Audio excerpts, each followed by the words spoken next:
Hi there. My name is Audrey Brice, and I write occult paranormal thrillers and horror stories. I'm also a practicing witch, and tonight I'm going to share with you some uh, real life stories, paranormal stories that I have. Some of the more interesting ones that I've collected over the years.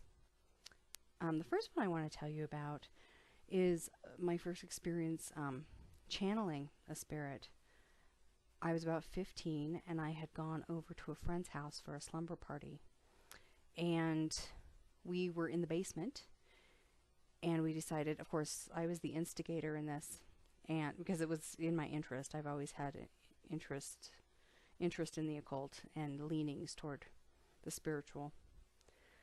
So I was like, well, let's do some sort of séance and contact some spirits. We didn't have a Ouija board, or a spirit board. So we decided to do this. And the five of us got into a circle and put a candle in between us, and then we held hands and closed our eyes and began chanting, spirits come to us. Who wants to speak with us? You can speak through our medium. And so I was sitting there and we all had our eyes closed, and I kind of started feeling just a little strange.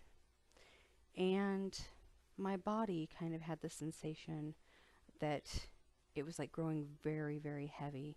And then it felt odd, like my consciousness had been displaced. It's kind of like I knew everything that was going on around me, but I couldn't see out of my own eyes. And even though I could think, I couldn't speak out of my own mouth. And I felt something really cold kind of merge with my body, and it came in from the left side, and I heard some of my friends scream and jump up, and then I could hear them running past me up the stairs, and they were terrified. And I fought with everything that I had to kind of pull together all of my strength to get my eyes to open and to regain control of my body. And I opened my eyes, and there was one of my friends left there, and she looked at me, and her eyes were wide as saucers, and her jaw was dropped, and she just looked so terrified, like she'd just seen a ghost. And when I'd finally regained my faculties, and I still had the sensation of the hair rising on my arms, I was like, well, what happened? Where'd everybody go? And she proceeded to tell me that as we were sitting there in the dark, a dark figure had come up behind me and sat down next to me, and then merged with me, like it floated, and it had merged from my left side into my body, and it was just this dark figure. One of the other girls said it had red eyes, but I'm not sure how true that was, because that wasn't a consistent story with all of them. Just that the shadow had been there and it had merged with me.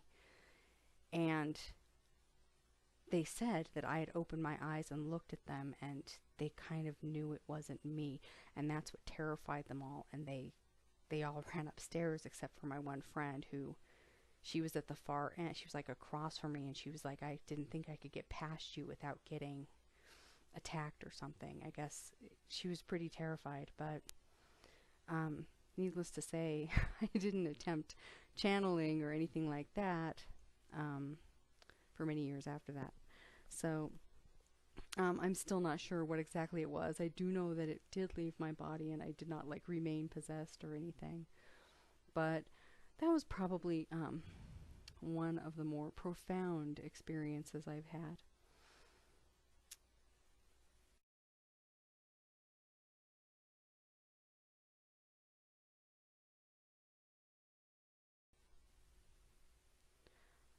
This next story actually takes place when I was in college. And of course, everyone knew I was the practicing witch. I was living in Sterling, Colorado. I was going to Northeastern Junior College, and I lived in the dorms with a friend of mine. And she had some friends who were renting an apartment off campus, and they were complaining that they were having some really scary things going on.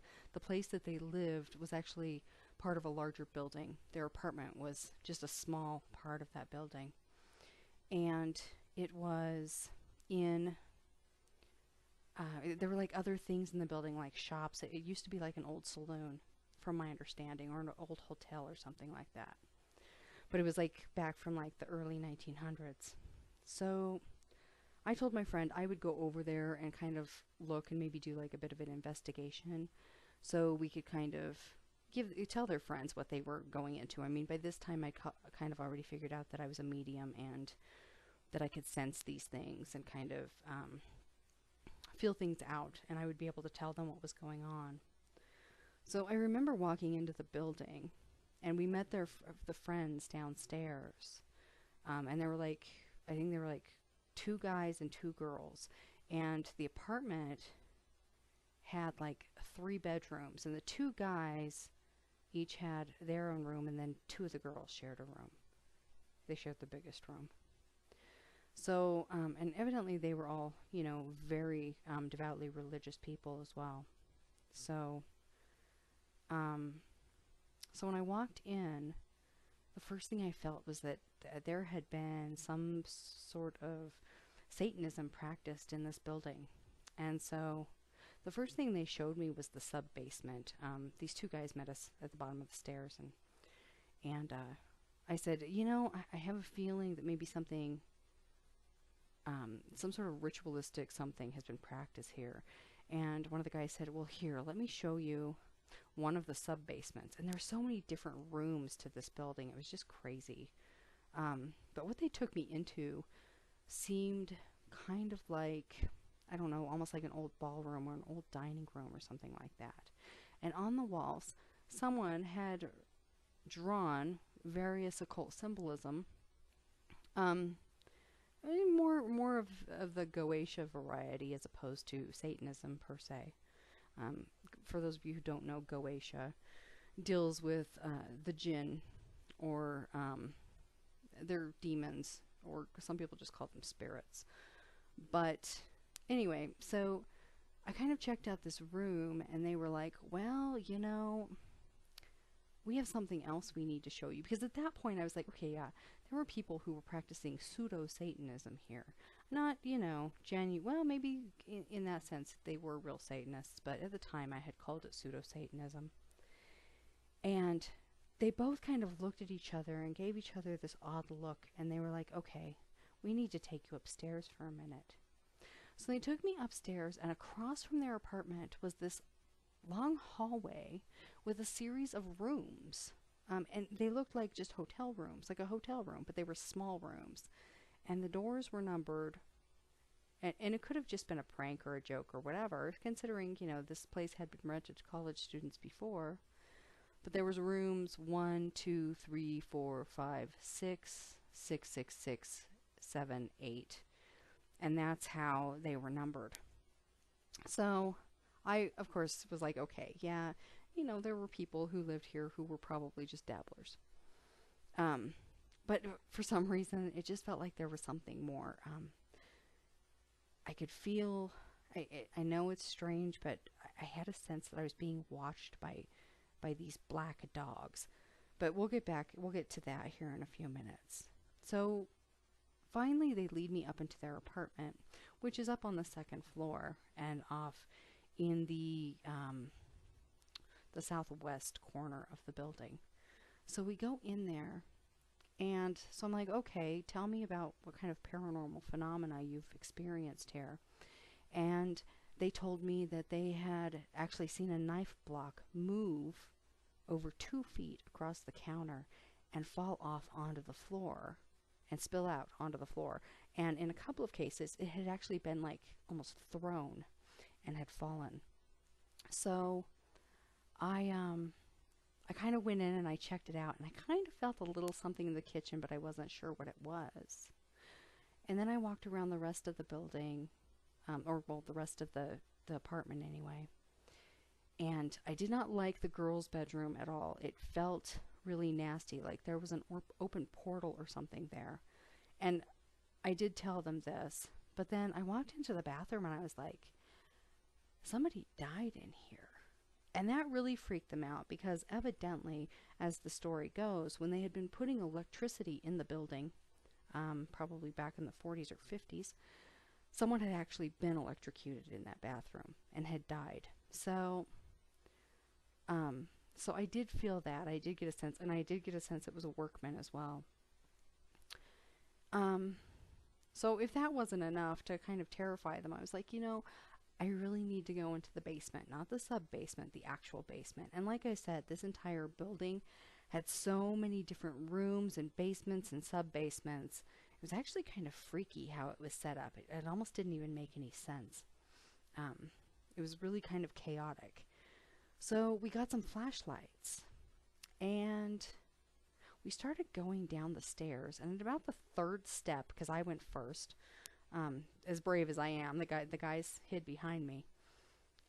My flashlight went out on the third step. I said, "Oh, I think I have a bum flashlight. I need a new one." So I handed mine back up and took one of the guys's. And the second I tried to get past that third step, that flashlight went out. We tried a third flashlight. It happened a third time. And I was like, maybe we should just change the batteries. So we went and got fresh batteries for 2 of the flashlights, and then we took a candle. So again, this time I took the candle. I had the candle. That third step, the candle blew out. The fourth, the next time they handed me another flashlight, and I went down, and that flashlight went out. Finally, I yelled down the stairs, "You know what? I'm coming down there whether you like it or not, even if I have to come down in the dark." That time, the flashlights all lit back up, and we were fine to go back down. Whatever it was, it really didn't want us down there. And you could kind of feel it.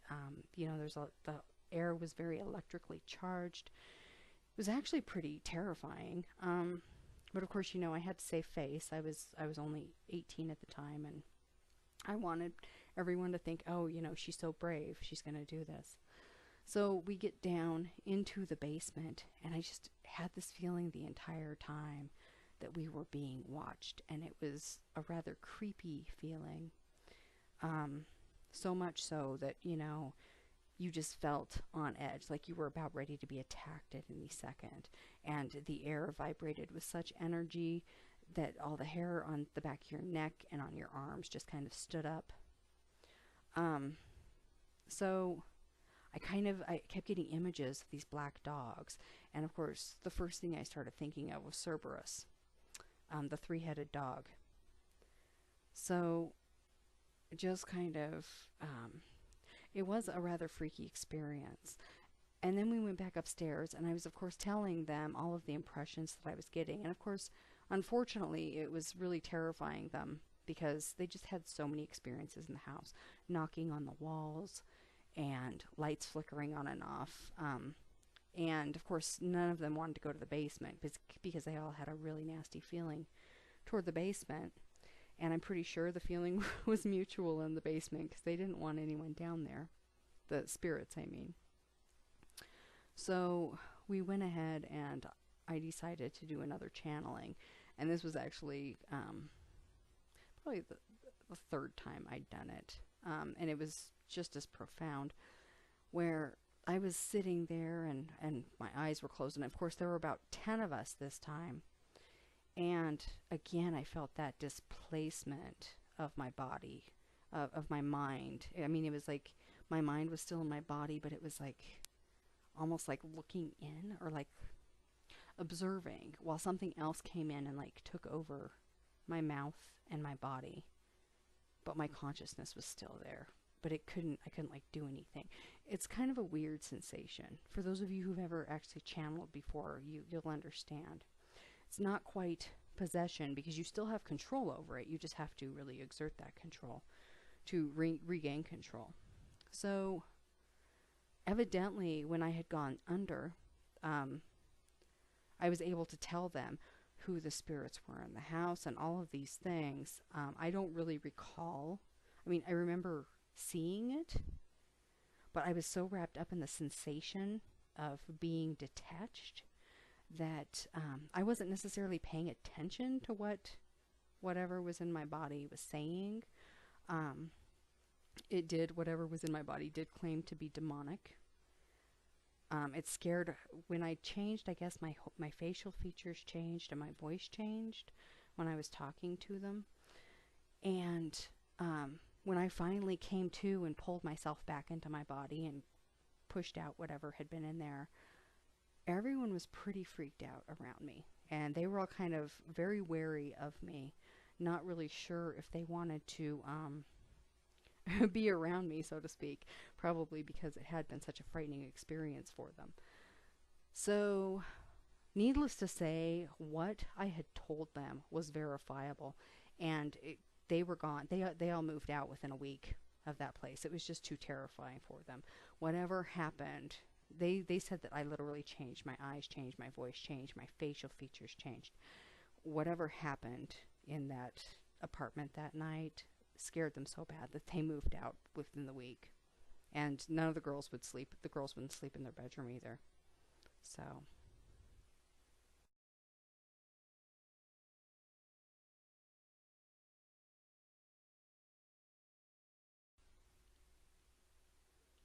and when I was 22 years old, I lived in an apartment, or actually it was a small house, with a friend of mine. She worked in the office upstairs from me, from my office, and we kind of met during our lunch breaks. And turned out she needed a place to live, and my lease was coming up, and I wanted to live someplace else. And I had found this small house for a really great deal. It was really inexpensive. At the time, it was only $400, and it was a two-bedroom. And I said, how would you like to live in a small two-bedroom house? And she was all for it, and so we both moved into this house. And I was still in college and everything. So I was always up late nights. I don't think I got much sleep, maybe 3 hours of sleep a night. But we started noticing that things around the house would be moved. So this was about 3 months into it. And of course, my roommate knew I was a practicing witch, and of course, all my ritual implements and those things were kind of around the house as kind of decorative, until I pulled them out for ritual, and it just made more sense. Instead of having like a dedicated altar, like the top of the entertainment center became the permanent altar. So, so I would have like certain ritual implements up there, like cups and daggers, and you know offering bowls and that sort of thing. So things we noticed would start missing around the house. Well, then some days I would get home from work before her, and all of the kitchen cupboards would be open. And I thought to myself, there's no way she would have left all these cupboards open. That's ridiculous. So I asked her about it when she got home, and she's like, no, it's really strange. I got home before you the other day, and I came home and all the cupboards were open. And I thought maybe you had left them open. So we were just kind of like, well, that's really odd. And then we thought, well, maybe the landlord had come in when we were home, something like that. And then there was one day we both got home about the same time, and we went into the house, and all of the cupboards were open again. And we're like, this is ridiculous. I mean, it's not like our kitchen was on a slant, and there were cupboards on two different walls. So it wasn't just cupboards on one wall were all open, because then you might be able to attribute that to a sloping kitchen floor and like cupboards that just didn't close right or something. And it didn't happen all the time either. It was, it would like wait a day and then it would do it the next day, or it would do it 2 days in a row. So it wasn't like there was a certain time frame for things to close or open for that matter. So we thought it was a little strange. And so we decided to go and do some research, because the house that we were living in was from the late 1800s. So it was this really weird, tiny house. It was like a servant's quarters on a farm, or like a farmhand quarters on a bigger farm at one point. So, the bedrooms were really tiny. I mean, you could fit maybe a bed in there, and the kitchen was absolutely huge. And you could tell the bathroom had been an addition at a later date, because it was like right off the kitchen. So they had at one point had an outhouse. That's how old this house was. So we went and did some research about the property and everything, and found out that there had been a young boy who had died, who had actually fallen into a well and died on that property. And he was actually buried in a cemetery a few miles away. But we were like, well, we'll just kind of leave it be, and maybe we'll just exorcise the spirit. So I got this crazy idea that we were just going to kind of like either try to help this kid pass over, or the spirit, whatever it was.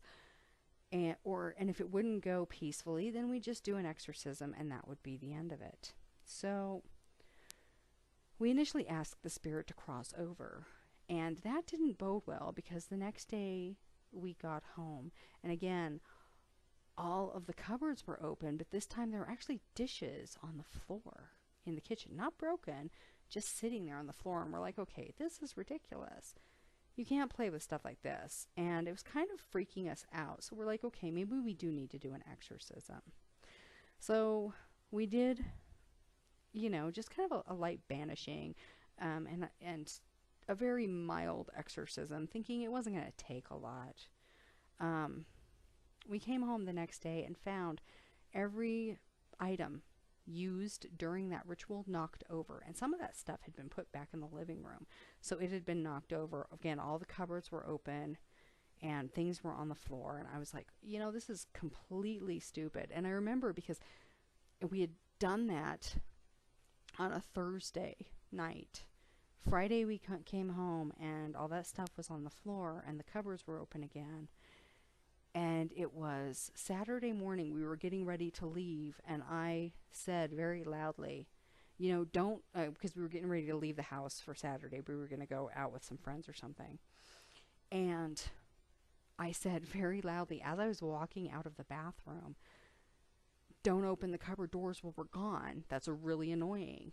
And we had, the bathroom was really big, and we had an actual bureau of drawers in the bathroom, and on top of that bureau was a basket that we kept all of our hairbrushes in. And as I was walking out the door, and I was about 5 feet from this thing, a brush literally lifts out of the basket on the dresser and goes hurling toward the door and misses my head by about 3 inches.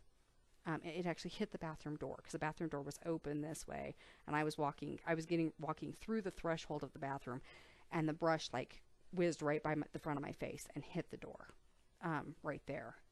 And I was like, okay, that's it. We are doing a full-blown, massive, no holds barred exorcism, and we're going to get rid of whatever it is that is attempting, is haunting this place.